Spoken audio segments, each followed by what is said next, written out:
Olá, pessoal, bom dia. Tudo bem com vocês? Espero que vocês estejam bem, estejam se cuidando, tá certo? Na aula de hoje, nós vamos estudar a crônica e a linguagem, tá certo? Vamos lá. Gente, vocês já ouviram falar sobre a crônica? E aí, pensem se vocês já ouviram falar ou não. A crônica é um texto que a gente vê muito no nosso dia a dia, né? Assim como as tirinhas, como as histórias em quadrinhos. Acompanhe comigo aqui a leitura, olha. A crônica é um gênero textual curto, escrito em prosa, geralmente produzido para meios de comunicação, por exemplo, jornais, revistas e etc. Então, gente, a crônica é um gênero curto, não é muito longo e ele é escrito em prosa. O que significa, professora? É em parágrafos. E esse gênero são escritos para serem publicados em jornais, revistas, livros. E a crônica, ela relata acontecimentos do cotidiano. Então, qualquer coisa que nós vivenciamos em nosso dia a dia pode ser o assunto de uma crônica. Por exemplo, as aulas online, as aulas remotas, podem ser o assunto de uma crônica. Outra informação é que a crônica apresenta poucos personagens, que na maioria das vezes não têm nomes específicos, pois são nomeados de maneira genérica, relacionada ao papel social exercido na situação comunicativa, como o menino, a menina, o pai, a mãe, o professor, o garçom, a mulher. Então, gente, na crônica, raramente a gente vai ver o nome, por exemplo, a Maria, o João, a professora Laiane, não. Nós vamos ver o professor, a menina, o menino, o pai e a mãe, porque na crônica nós não damos nomes específicos, mas sim um nome que serve para todos. Por exemplo, quando se fala numa crônica o professor, nós temos a mente todos os professores, tá certo? Muitas crônicas estruturam-se em forma de diálogo, total ou parcialmente, o que produz um texto, o efeito de atualidade e dinamismo. Então, a crônica, ela é estruturada em forma de diálogo, ou seja, com as travessões e as falas dos personagens, mas nem sempre elas vêm com essa forma, podem vir apenas também como forma de parágrafo. E uma das características desse gênero textual é levar o leitor a refletir sobre um fato ou uma situação do cotidiano. Para isso, pode ou não utilizar o humor como recurso expressivo na construção do texto. Então, o maior objetivo da crônica é levar a pessoa que lê a refletir sobre alguma coisa que acontece no nosso dia a dia, tá certo? E, além disso, nós podemos utilizar o humor, né? O humor é o riso, coisas que produzam riso ou não, ok? Dessa forma, nós podemos resumir as características da crônica como narrativa curta. Narrativa significa história, então, uma história curta, não muito comprida, que tem o uso da linguagem simples e coloquial, ou seja, a linguagem do dia a dia, a forma de falar do dia a dia. Temos também a presença de poucos personagens, né, se houver personagens. O espaço normalmente vai acontecer em apenas um espaço, por exemplo, na escola, ou em casa, na praia.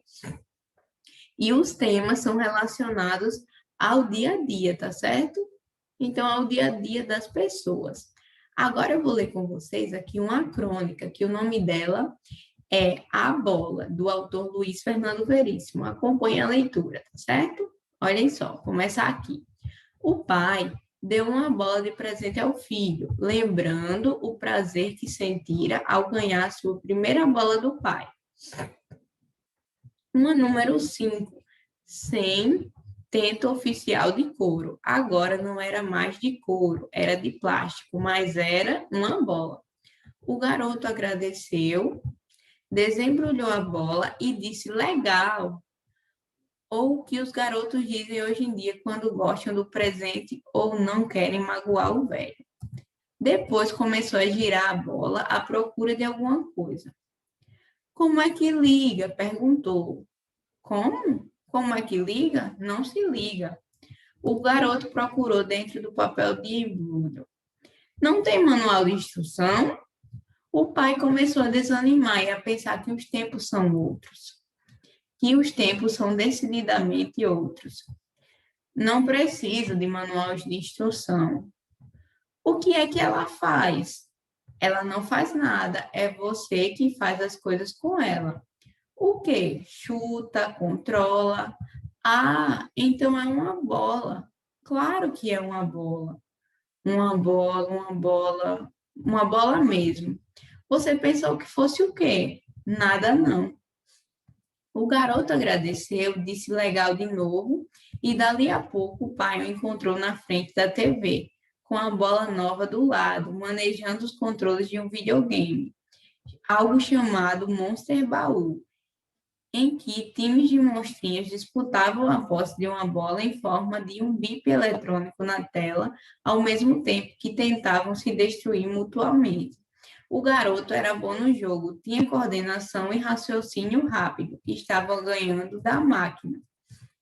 O pai pegou a nova bola e ensaiou algumas embaixadas. Conseguiu empilhar a bola no peito do pé, como antigamente, e chamou o garoto. Filho, olha, o garoto disse legal, mas não desviou os olhos da tela. O pai segurou a bola com as mãos e a cheirou, tentando recapturar mentalmente o cheiro de couro.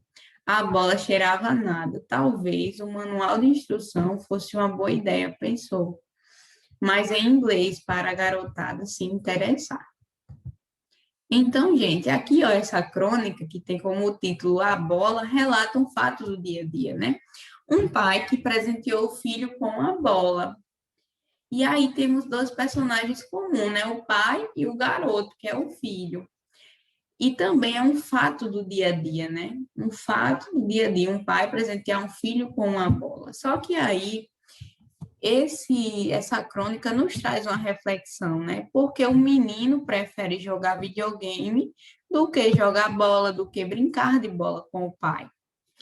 Então, nós percebemos que hoje em dia as pessoas dão mais atenção, principalmente as crianças, a esses meios digitais, a videogame, a celular, computador, do que essas brincadeiras do dia a dia, né? Jogar bola, brincar de boneca, brincar entre amigos.